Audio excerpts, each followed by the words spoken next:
Welcome to the Scenario 3 1445 turn video. Before we start playing that turn, we want to give you a little update on some corrections that have been made to the prototype game that we are playing with. The units from the second division from the fourth corps, we noticed that they were mislabeled. The actual German division in the fourth corps was the third division. The second division was the Polish division, from which only a couple of regiments were attached to that third division. So all the counters, the playing pieces that you see in the game are labeled 4/2. They should be labeled 4/3.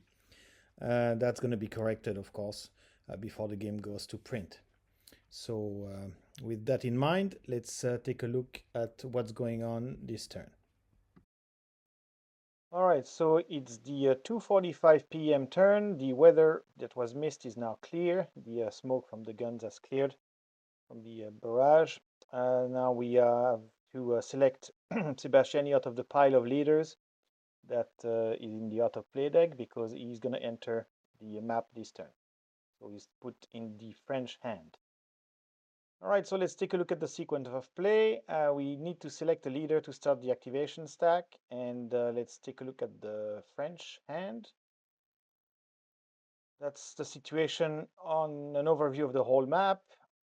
What could we play with the French? Well, probably we need to see what's going on with that assault there on the British line. So we need to select Lapis. We cannot select Victor because he's out of range, so we're going to select Lapis first. Now let's take a look at the Allied hand. Spanish leaders should not be activated right now. There is no threat on that side. On the British side, we should play a game of wait and see what's happening with the assaults. So the best way to do that is to select the highest ranked leader that we have, which is Wellesley.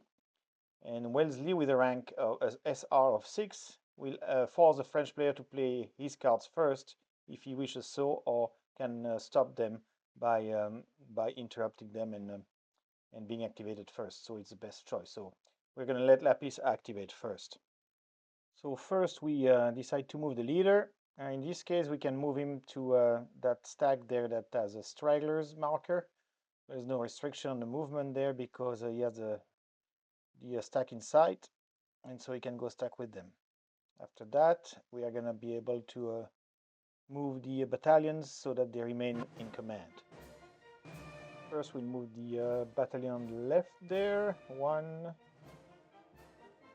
and we can leave it there for now. And then we're going to stack a second battalion under him, 3, and he's going to go on top. C'est léger, so he's got a better TEM, so it's better to be on top. Next, let's see what we can do with that unit that has stragglers. We're going to attempt an assault. Need to roll a 6. And that's a 5, so the assault is successful. So the unit is put under a fixed bayonets marker.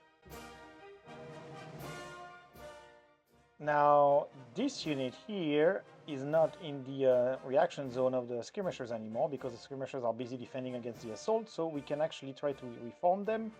We roll a 6, which is successful. So the stragglers marker is removed. On the right flank of that division, we're going to start moving forward with the Léger battalions. We're going to cross the stream and try to attack that second British artillery battery. We're moving adjacent to the artillery. The artillery uses a reaction fire with a +2 modifier for canister at 1x range, and we roll a 5, which means it's a hit. No stragglers because the roll was equal to the modified fire value, so only a TM check. We roll an 8, so that unit becomes disordered. Keep moving some units forward. That battalion is going to stay in column. I just removed the marker for ease of play. He's going to also get adjacent to the artillery. The artillery performs reaction fire, rolls a 4. That's it. This time it's stragglers plus TEM check, and the unit fails a TEM check on a 7, so it's also disordered. Let's speed up the video to finish the movements of the final units from the division and finish the activation with an infantry fire from the unit stacked with the leader. It had reformed, so it's still allowed to fire. It cannot declare an assault, but it can fire. If we take a look at the fire value modifiers table, we can see that the target is in skirmish green formation, so it's going to be a -3 to the fire value. With a 2, we manage a TEM check. The skirmisher rolls a 4, so that TEM check is passed. The activation for that piece is completed. We select the next leader in line. It's going to be Sebastiani. Sebastiani is going to enter with these units from the bottom of the map on the road that was not used by his other division. So starting with the general at the head of the column, we're going to move all those troops along the road in road column, just like so. Next, we will select Senarmont. Wellesley still does not decide to activate first, so Senarmont will fire his artillery batteries now. We will skip the details of the phase as we went through the bombardment phase in another video, so we don't need to get too much into the weeds for that one. The only result that I got during that phase was one of the train units became low ammo, and one of the infantry units got a stragglers. Next, we will select Vilat to activate his division. Not much to do with him because he doesn't have an order, so he cannot really move. So we are just going to adjust the position of some of his units, and he's still waiting for an order. Finally, we select Victor to activate. He was at the edge of the map waiting for Joseph to enter the map. Unfortunately, Joseph failed his SR check to get out of passive mode. So we're going to move him back in range of both his division leaders in case he has to use his higher SR to interrupt. And finally, we select Ruffin. That will move his units on the right flank there. First, we need to make some corrections to the way we played the first turn. We put those units in line, and we forgot to use the optional rule that forces the French infantry to evolve in column until they get adjacent to an enemy. So we're going to rectify that and put them all in column. It didn't have much of an effect on gameplay so far, but we will use the optional rules so that we don't give the French too much of an advantage. That would not be very historical. We are left with 2 cards for the French, so we're going to start by activating the cavalry brigade under Merlin. That's right there. So we are just moving the units to reposition themselves in order to receive a possible British charge that might come later. The horse artillery unit there has a couple of units inside, so we're going to open the line of sight towards the Spanish there, but it's still too far away to be very effective, so we're going to hold fire for now. The last card that the French player can play is Laval, so we're going to switch back to the left flank of the French army to activate that division, and here we might have some action because they are pretty close to the Spanish line. So Laval will move with the battalion is stacked with. We're going to check the cost for olive groves. That's 2 points to move through the olive grove. So it's going to be 2, 4.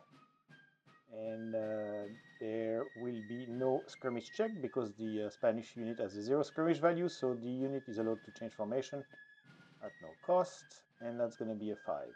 Now it's in line. We're going to try to assault. That's a 2, and that's a success. So the unit is placed under a fixed bayonets marker. The next unit that follows is in a road column. So we're going to move them half, then bring the column back. That's 1. Change formation to a column. That's 2, and 4, and 6. No skirmish check. Both units there have a 0 skirmish value. So we attempt to assault with a 1, it's a success. We can assault the 2nd Irlanda battalion there on the right side. And for the rest of the activation, we're going to bring up the rear and try to cover the flanks in case anybody wants to counterattack. And that ends Laval's activation. So that's it for the French. Now the Allied player can decide who he wants to activate. It's probably a good time to activate Manglano to respond to the French assault on his division there. So we're going to select this card and activate him. All right, so we're going to fire with the two Irish battalions there on the assaulting units. First, the one on the right. We need to roll a 5 or less to hit, and that's a 5.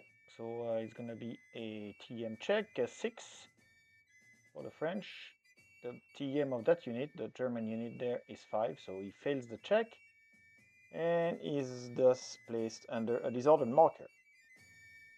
He still needs to continue with the assault though, in the disordered state. The other unit is going to fire also. A 4, that's a hit with the stragglers. So pending a TM check, we prepare a stragglers marker.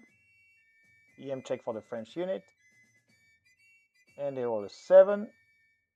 5 plus 1, that's 6. So that's not enough.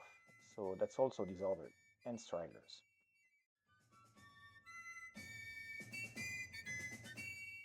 Next we have the artillery unit that can fire. Not that one, that's not the same division. This one. The olive glove is not blocking the line of sight because olive gloves only block the line of sight on the same elevation. So this is a clear loss. There is a +1 for the canister, but the unit rolls a 9. So it allows us to draw a special event card, Spare Ammo Caisson, which allows us to replenish a depleted ammunition caisson, and an 8, which actually depletes that train unit. So that card might be handy later.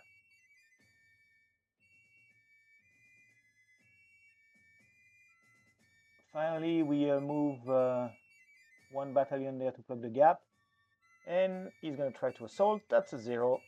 That means that he can assault. That cancels the assault of the French unit and turns that into a counterattack by that Spanish battalion that advanced against them. Manglano is done. We put him on the activated pile. Notice that now that the French has activated all his CGs, the Allied player can activate in any order he wants, so he can keep Wellesley for the end if he wants. We're going to adjust the fatigue levels of all those formations that have activated so far. So all the ones that have fired, received some fire, charged, or declared a melee. So Manglano's division, the German division from the 4th Corps, and the 2nd Division from the 1st Corps, also the 1st British Division. We can go quickly through all the Spanish leaders that do not have really anything to do right now, so we can put them on the activated pile, and then the next step is going to be to activate Sherbrooke, which is going to be back on the right side of the map. First, we'll move that battalion of KGL to plug the gap there next to the skirmishers. They advance, and they are not subjected to any skirmish check because the battalion on top of the left stack is a battalion of the Grenadier with no skirmish green, and on the right side he's got a fixed bayonet marker.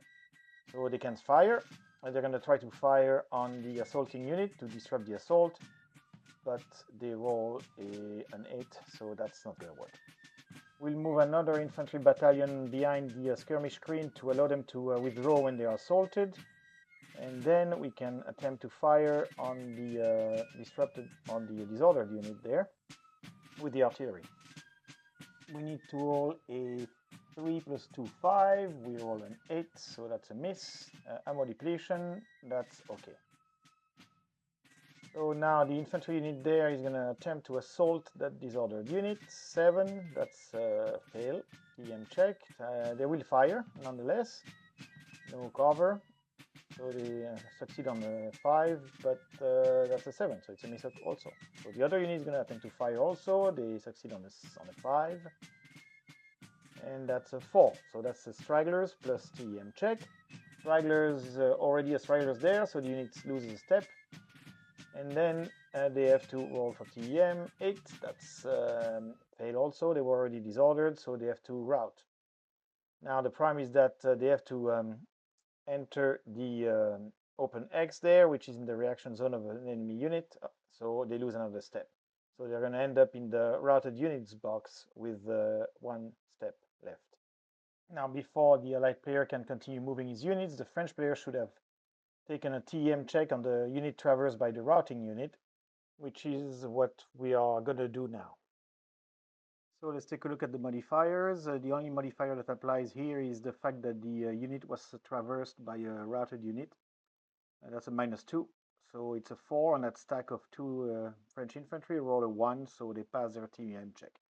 Back on the right flank to activate Bascour with the Spanish division there on the hills. We are just going to reposition the units to face the French attack coming from that side.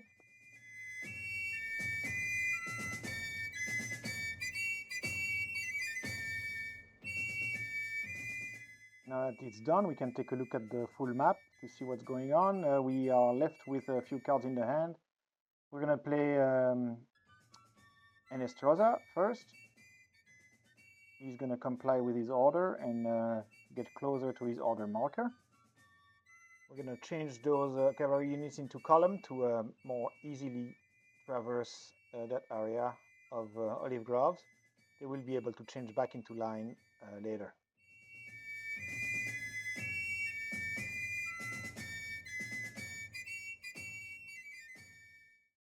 We are now left with 2 cards in hand for the Spanish army. These are both from the headquarters. O'Donoghue is going to move and go back to stack with Cuesta in case we have to send another order. As for Cuesta, he's just going to activate and do nothing because right now there is no orders to give. The last command group to activate on this wing is that of Campbell. He's not going to move or fire because the artillery there at 3 hexes is a weak unit, so it's not going to get that much of a result on the road column in light cover, so we're just going to skip that. Finally, we can play Whittingham, and we're going to move him to stack with the Spanish infantry unit, just in case he can activate as an ad hoc command group there with that stacked unit. All right, we are done with the left flank. Let's go back to the right flank. As viewed from the French perspective, we can activate Mackenzie. We're not going to move any of his units, and the artillery there, 1, 2, 3, 4, 5, 6, is a little too far away to do anything, so that's going to be done. Then Payne, he will move along with his units to get closer to his order marker. And those last 2 units there on the right were actually out of command. They should have been placed under an out of command marker, but so they cannot really do anything. They cannot declare a charge, nothing. Finally, we have Hill that can activate, and the only thing he's going to do is attempt to reform that unit with stragglers right there. So he needs to roll a 7, 6 plus 1. And unfortunately, we roll an 8, so that unit will stay with the stragglers. The artillery on the flank there is actually in range, in normal range of one of the stack of French units there. That's 4 steps. So we'll try to fire. Let's take a look at the modifiers. 4 steps, that's a +1 to the fire value. And fire at more than 4 hexes, but within normal range, that is a -2. So the net is -1. So we would hit on a 3.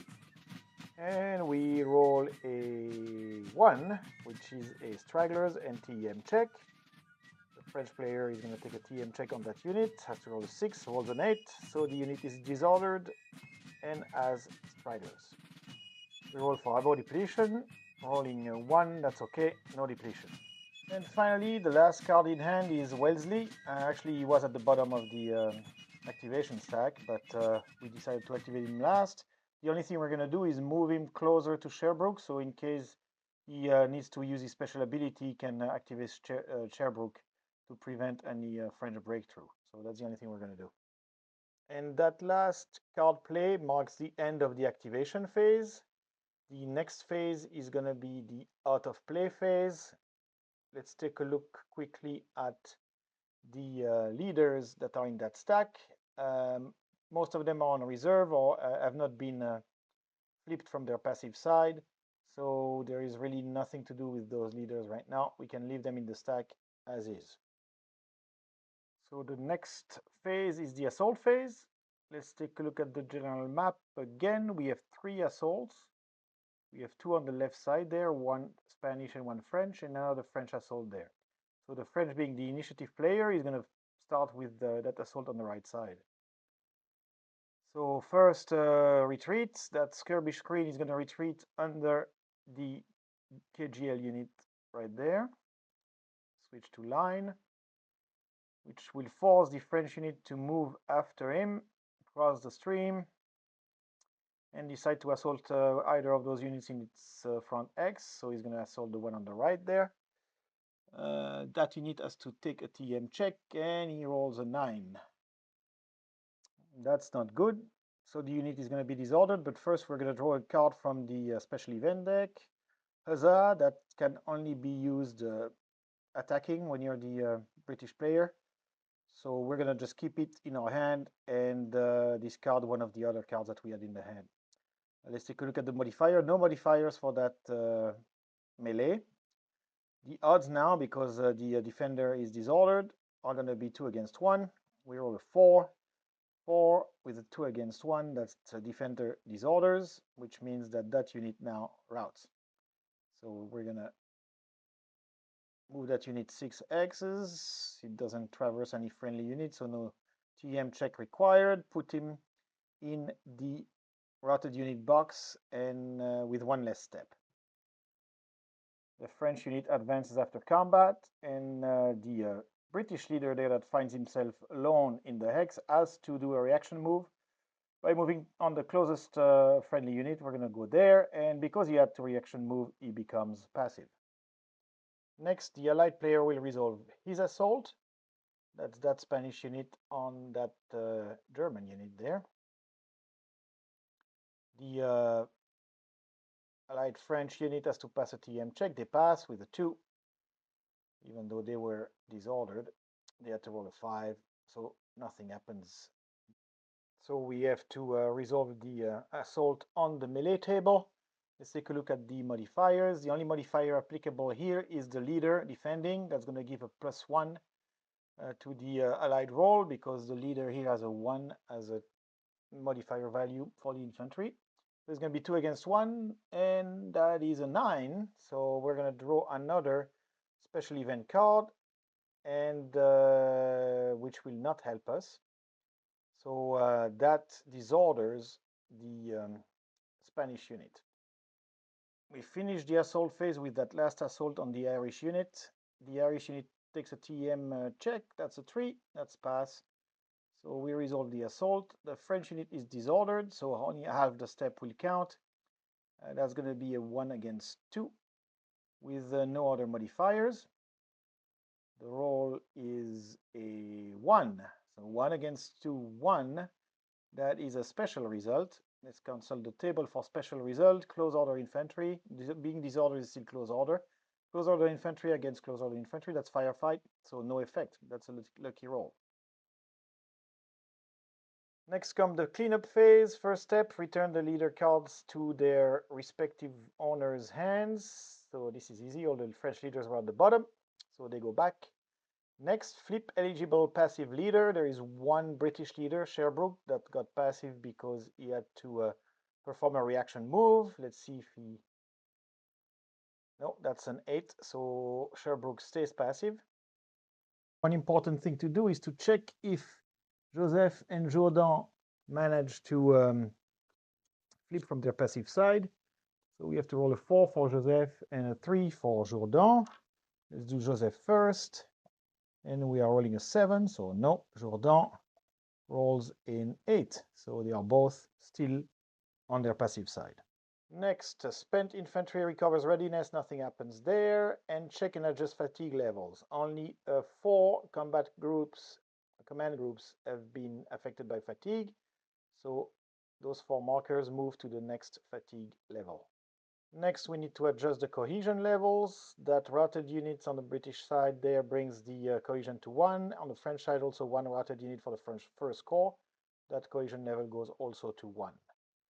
Remove completed OMs. There is one OM that was placed on the map for Henestrosa. Henestrosa is now within the OM range, and there are no enemy units within that OM3X range, so the OM is removed.